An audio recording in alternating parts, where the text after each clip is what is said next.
The book is called Michelle Remembers. Michelle remembers. We wrote it together. The first publicized account of such rituals. For us, we wanted to look at the origin story of the Satanic Panic.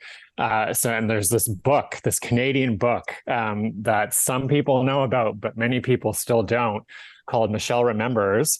It was published in 1980 in Victoria, BC. It involves a doctor named Larry Pazder and his patient, Michelle Smith, who embarks on 2 years of intensive therapy where she starts recovering these memories of being abducted and given away to a satanic cult as a child by her mother.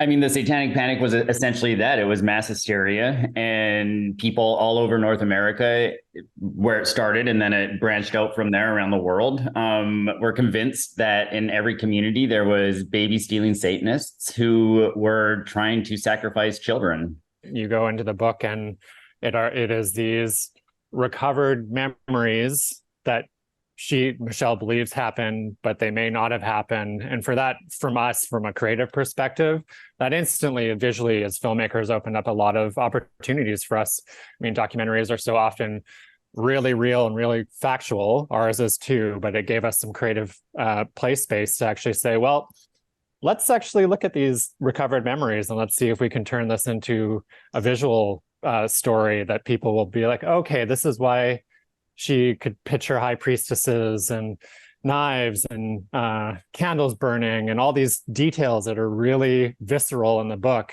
We got to bring them to life in this documentary. I think that the fact that like people were being accused of like doing these horrendous things to children just makes people's imaginations like run wild.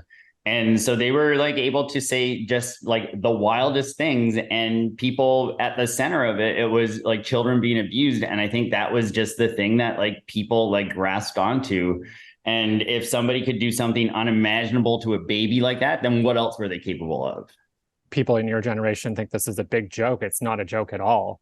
This ruined people's lives. People went to prison for this. And that's the element too that we really wanted to get across in the film, because it is so ridiculous and it does make you laugh and you're like, oh, okay, like how do people believe this? But the consequences of belief sometimes are really, really, really severe.